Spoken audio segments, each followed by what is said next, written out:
Assalamualaikum warahmatullahi wabarakatuh. Perkenalkan, kami dari kelompok 1.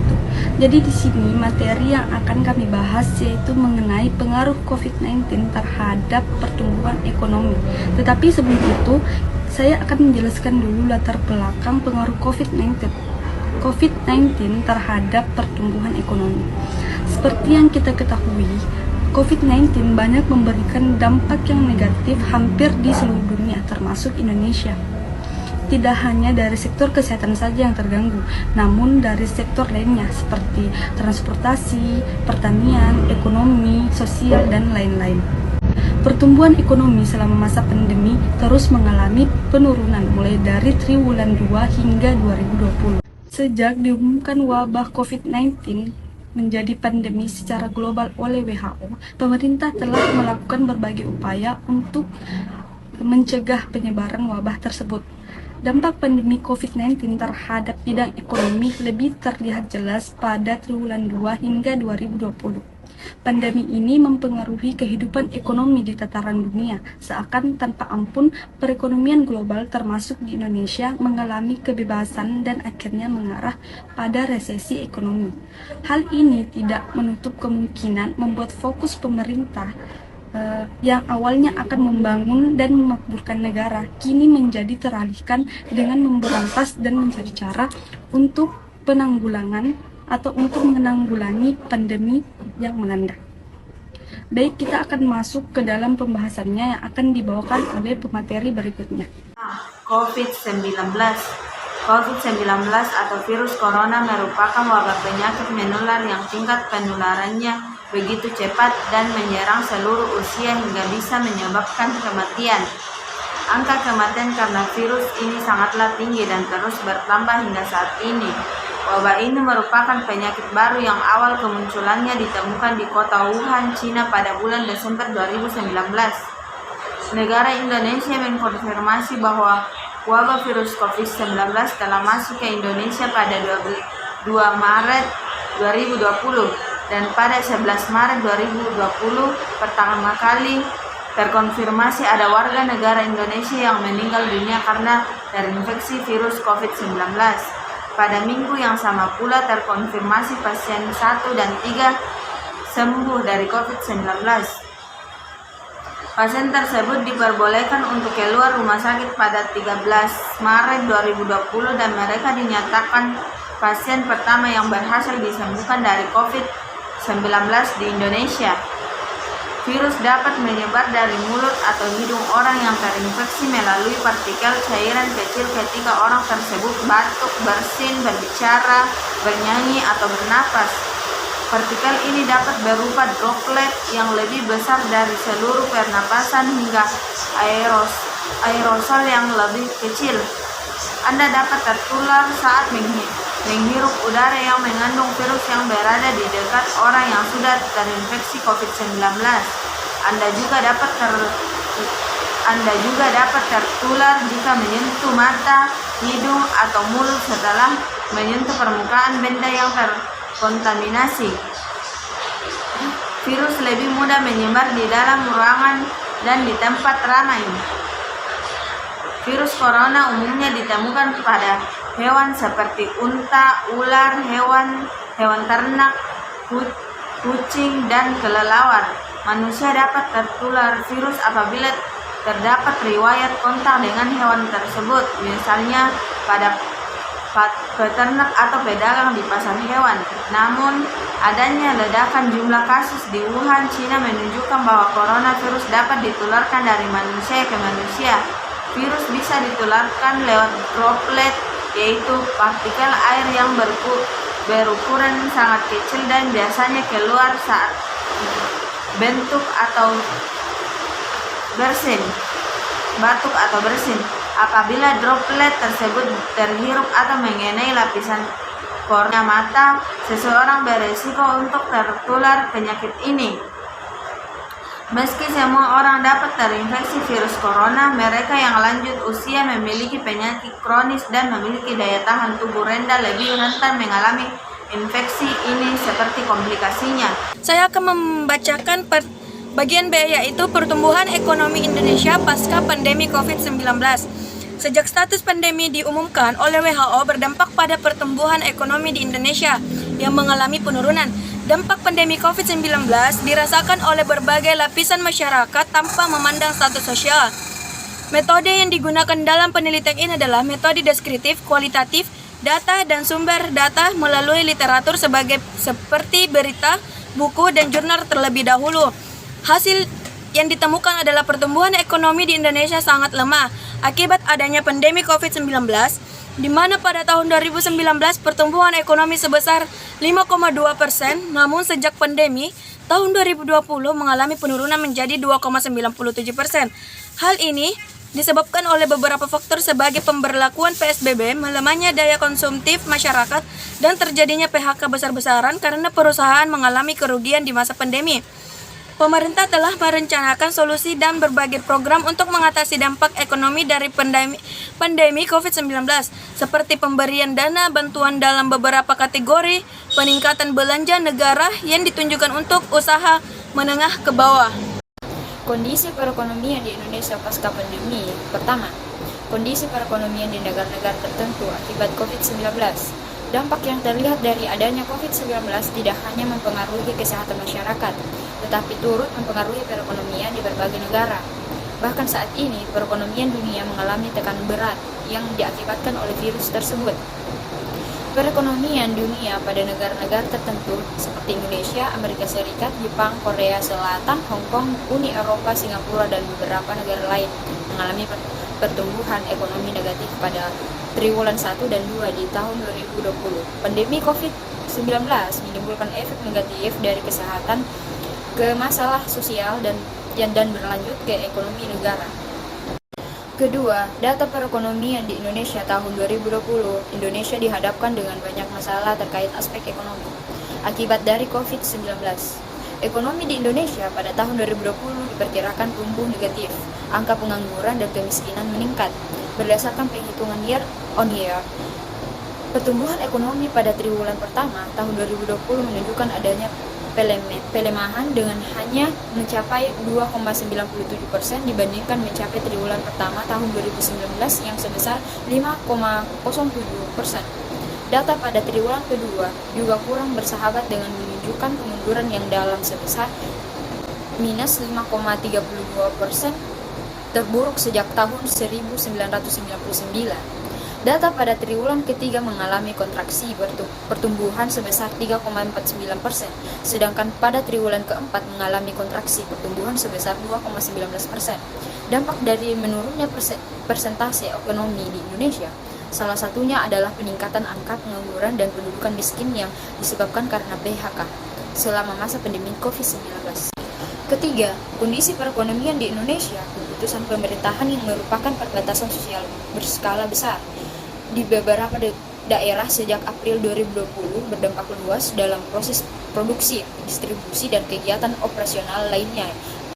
Untuk mencegah penyebaran virus SARS-CoV-2 penyebab COVID-19, PSBB sebagai langkah penanganan pandemi COVID-19 yang diterapkan pada sejumlah daerah di Indonesia merupakan faktor yang menyebabkan kontraksi pertumbuhan ekonomi pada triwulan 2 2020. Kebijakan PSBB untuk mencegah penyebaran pandemi COVID-19 menyebabkan terbatasnya mobilitas dan aktivitas masyarakat yang berdampak pada penurunan permintaan domestik. Penghasilan masyarakat yang menurun karena pandemi menyebabkan sebagian besar sektor usaha mengurangi aktivitasnya atau tutup total. Angka pengangguran pun meningkat. Badan Pusat Statistik dalam survei Angkatan Kerja Nasional Agustus 2020. 4. Kebijakan pemerintah dalam pemulihan ekonomi di Indonesia sebagai penanggulangan dampak dari pandemi COVID-19. Pemerintah negara Indonesia mengeluarkan kebijakan-kebijakan guna mengupayakan pemulihan ekonomi. Pemerintah mengeluarkan peraturan pemerintahan pengganti Undang-Undang PPPU Nomor 1 Tahun 2000 tentang kebijakan keuangan negara dan stabilitas sistem keuangan untuk penanganan pandemi coronavirus COVID-19. Perpu tersebut mengatur tentang kebijakan keuangan negara meliputi kebijakan pendapatan negara termasuk kebijakan di bidang perpajakan, kebijakan belanja negara termasuk kebijakan di bidang keuangan daerah dan kebijakan pembiayaan, sedangkan kebijakan stabilitas sistem keuangan meliputi kebijakan untuk penanganan permasalahan lembaga keuangan yang membahayakan perekonomian nasional dan atau stabilitas sistem keuangan. Seiring penurunan kinerja ekonomi karena terganggunya belanja pemulihan kesehatan dan ekonomi, pemerintah mulai melakukan upaya pemulihan ekonomi.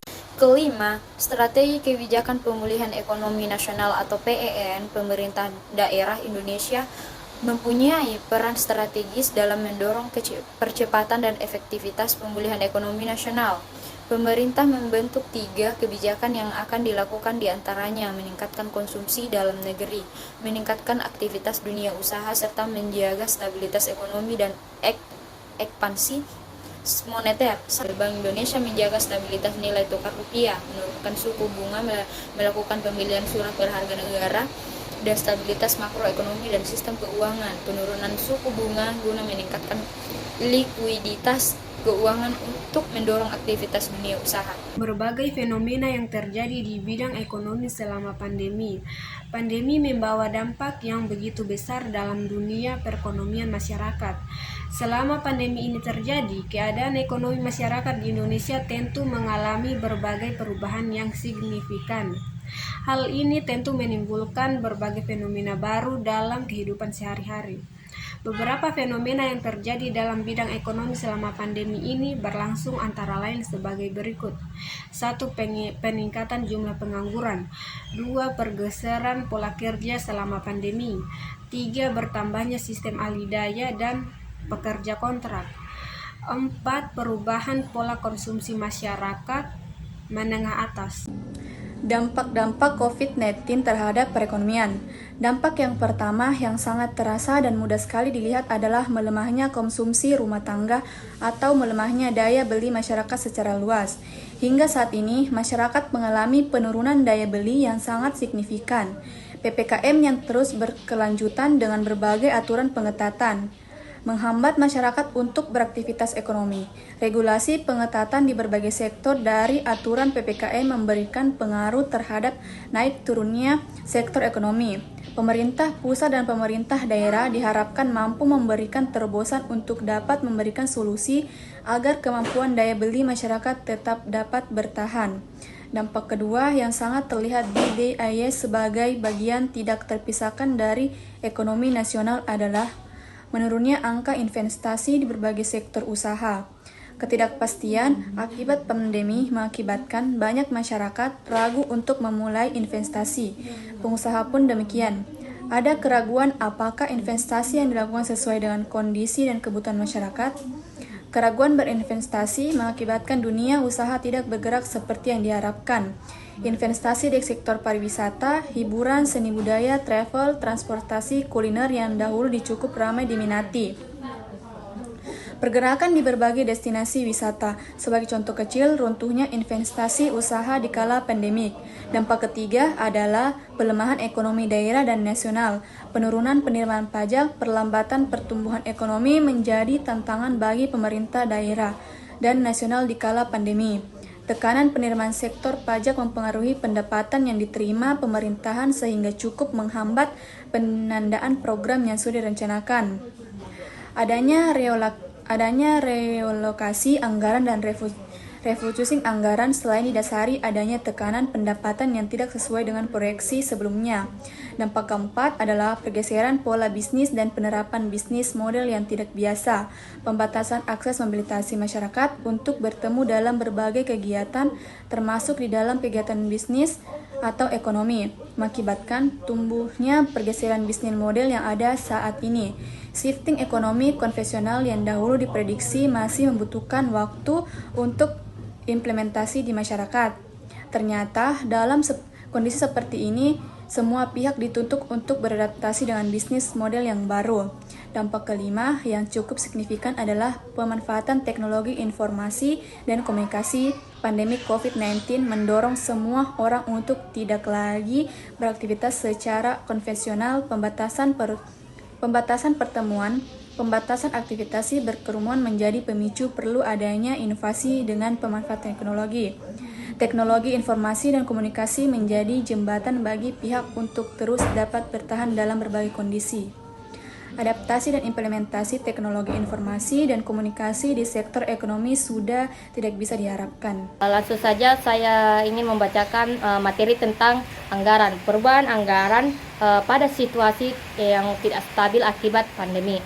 Dengan adanya pandemi COVID-19, pemerintah Indonesia telah bersiap dan menyiapkan berbagai strategi untuk melakukan penanganan, seperti penambahan anggaran di sisi kesehatan, bantuan sosial, dukungan industri, dan pemulihan perekonomian nasional, serta kebijakan di sisi keuangan daerah dan sektor keuangan dalam rangka memastikan ketersediaan anggaran dengan tetap mempertahankan kesehatan dan kesinambungan keuangan negara. Pemerintah menetapkan perubahan atas postur dan rincian anggaran pendapatan dan belanja negara tahun anggaran 2020 yang meliputi: pertama, anggaran pendapatan negara; kedua, anggaran belanja; tiga, surplus atau defisit anggaran; dan keempat, pembiayaan anggaran perubahan postur dan rincian APBN 2020 ini. Dalam peraturan presiden ini diatur bahwa perubahan anggaran pada ABP akan ditetapkan oleh Menteri Keuangan yang meliputi yang pertama yaitu pergeseran pagu anggaran antar unit organisasi, antar fungsi, dan atau antar program dalam rangka penanganan pandemi COVID-19. Yang kedua yaitu perubahan anggaran belanja yang bersumber dari penerima negara bukan pajak, termasuk pengguna saldo kas Badan Layanan Umum. Yang ketiga, perubahan anggaran belanja yang bersumber dari pinjaman, termasuk pinjaman luar negeri untuk penanggulangan bencana alam. Yang keempat, perubahan anggaran belanja yang bersumber dari hibah, termasuk hibah yang diteruskan. Yang kelima yaitu perubahan anggaran belanja dalam rangka penanggulangan bencana alam. Yang keenam, perubahan anggaran belanja yang bersumber dari klaim asuransi bank milik negara pada kementerian negara atau lembaga tertentu. Lanjut, penyesuaian alokasi dana bagi hasil yang dilakukan berdasarkan perkembangan perekonomian dan atau penerimaan negara. Penyusulan alokasi dana alokasi umum menurut daerah berdasarkan kriteria tertentu yang ditetapkan materi Menteri Keuangan, penambahan pengurangan alokasi dana, transfer khusus, pengalihan alokasi antar bidang atau subbidang dana, alokasi khusus fisik atau penyesuaian pengguna dana. Selain perubahan anggaran ABP dan TKDD di atas, Perpres juga mengatur bahwa Menteri Keuangan menetapkan perubahan rincian dari pembiayaan anggaran yang berasal dari perubahan pagu pemberian pinjaman kepada badan usaha milik negara atau pemerintah daerah sebagai akibat. Jadi baik, saya akan melanjutkan bagian C. Hasil analisis menunjukkan bahwa jumlah pengangguran yang terjadi di Indonesia terus meningkat sering adanya pandemi COVID-19. Dari data jumlah pekerja yang di PHK dari sektor formal dan informal terjadi bahwa jumlah pekerja yang di PHK dan dirumahkan bertambah secara tidak normal, dan hal itu dapat menyebabkan sekali pekerjaan yang banyak sekali pekerja yang menganggur. Dampak pengangguran yang ada yaitu pertama, jumlah kemiskinan meningkat, kedua, pengemis, ketiga, gelandangan, dan keempat, musisi jalanan. Pengangguran dapat mendongkrak biaya keuangan negara, hal yang dapat mempengaruhi pada saat itu sulit untuk mencari pekerjaan sehingga melawan tingkat kejahatan. Pengangguran mungkin menghilangkan keterampilan dan kemampuan, menjadi kurang kompetitif, menjadi lebih sulit bagi orang untuk memenuhi kebutuhan mereka, dan tingkat kemiskinan. Adapun beberapa upaya yang dapat dilakukan untuk mengatasi hal tersebut seperti 1. Mengeluarkan kebijakan moneter dengan menurunkan suku bunga untuk meringankan biaya pinjaman bagi masyarakat. Yang kedua, mengeluarkan kebijakan fiskal dengan memotong pajak dan meningkatkan pengeluaran negara supaya perekonomian Indonesia membaik. Yang ketiga, memberikan pelatihan kerja melalui program Kartu Prakerja supaya kerja yang terkena PHK dapat bekerja lagi atau membuka lapangan kerja untuk mengurangi pengangguran. Mungkin itu saja. Baik, saya akan menjelaskan peningkatan jumlah pengangguran akibat COVID-19. Akhir tahun 2019 adalah awal dari ledakan COVID-19 di dunia. China menjadi negara pertama untuk ledakan berbahaya ini. Hingga akhirnya di awal tahun 2020, COVID-19 masuk ke negara kita, Indonesia. Kemunculan COVID-19 di dunia tentunya mempengaruhi sektor sosial, kesehatan, dan salah satunya mempengaruhi perekonomian dunia, khususnya perekonomian Indonesia. Salah satu pendapatan negara dan kesejahteraan negara, salah satu indikator yang mempengaruhi salah satu tingkat pengangguran. Dengan demikian, perlu adanya kajian kritis kepuasan kerja yang masih sangat rendah demi terciptanya kehidupan masyarakat yang sejahtera. Tidak semua orang mengharapkan ingin menganggur. Tentunya setiap orang menginginkan berlangsungnya hidup dengan mendapatkan pekerjaan yang sesuai di era sekarang demi bersaing kerja yang sangat ketat. Pranita 2016 berdasarkan data pada Badan Pusat Statistik terdapat 4 komponen kelompok penduduk usia kerja yang terdampak COVID-19, diantaranya 1. Pengangguran akibat COVID-19. 2. Pengangguran BAK akibat COVID-19. 3. Tidak bekerja sementara karena COVID-19. 4. Pekerjaan yang mengalami pemotongan jam kerjanya akibat COVID-19.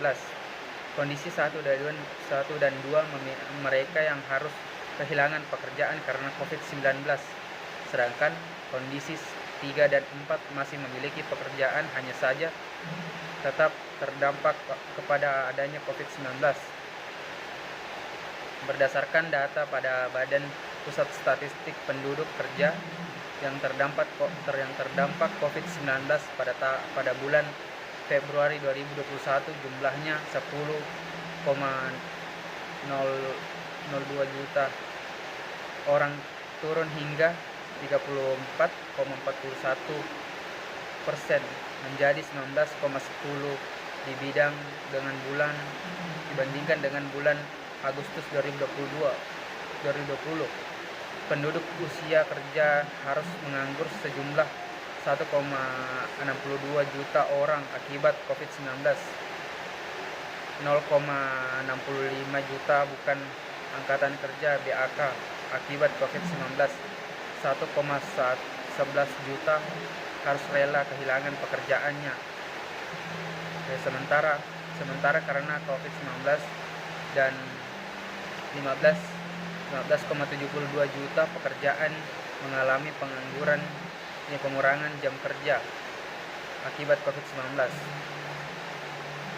Dari uraian data di atas menunjukkan pertumbuhan kasus COVID-19 sangat berdampak terhadap tingkat pengangguran di Indonesia.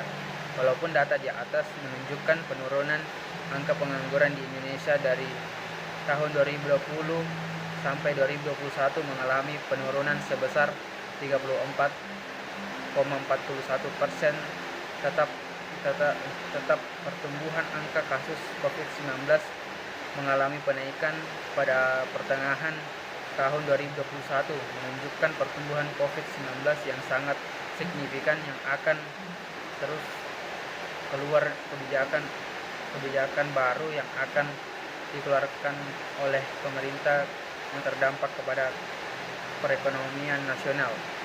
Tentang upaya mengatasi masalah perekonomian akibat COVID-19. Bagian D. Upaya mengatasi masalah perekonomian akibat COVID-19. Pemulihan ekonomi nasional dilakukan dengan mengambil kebijakan fiskal dan moneter yang komprehensif. Di samping itu, pemerintah juga mengalokasikan dana APBN untuk pemulihan ekonomi sebesar 695,2 triliun rupiah. Untuk mencapai tujuan di atas, terdapat 3 kebijakan yang dilakukan, yaitu meningkatkan konsumsi dalam negeri, peningkatan aktivitas dunia usaha kerja, serta menjaga stabilitas ekonomi dan ekspansi moneter. Kebijakan tersebut dilaksanakan secara bersamaan dengan sinergi antara pemegang kebijakan fiskal, pemegang kebijakan moneter, dan institusi terkait. Yang pertama, salah satu penggerak ekonomi nasional adalah konsumsi dalam negeri. Semakin banyak konsumsi, maka ekonomi akan bergerak. Oleh sebab itu, pemerintah telah mengalokasikan anggaran sebesar 172,1 triliun rupiah untuk mendorong konsumsi atau kemampuan daya beli masyarakat. Dana tersebut disalurkan melalui bantuan langsung tunai, kartu prakerja, pembebasan listrik, dan lain-lain. Yang kedua, pemerintah berusaha menggerakkan dunia usaha melalui pemberian intensif stimulus kepada UMKM dan korporasi. Untuk UMKM, pemerintah memberikan penundaan angsuran dan subsidi bunga kredit perbankan, subsidi bunga melalui kredit usaha rakyat dan ultramikro, perjaminan modal kerja sampai 10 miliar, dan pemberian insentif pajak, misalnya pajak penghasilan, PPh pasal 21 ditanggung pemerintah. Untuk korporasi, pemerintah memberikan insentif pajak antara lain bebas PPh pasal 22 impor, pengurangan angsuran PPh pasal 25, dan pengembalian pendahuluan PPN. Menempatkan dana pemerintah di perbankan untuk restrukturisasi debitur. Nomor 3, dalam rangka mendukung pemulihan ekonomi nasional, Bank Indonesia menjaga stabilisasi nilai tukar rupiah, menurunkan suku bunga, melakukan pembelian surat berharga negara, dan stabilitas makroekonomi dan sistem keuangan. Tujuan menurunkan suku bunga adalah meningkatkan likuiditas keuangan untuk mendorong aktivitas dunia usaha.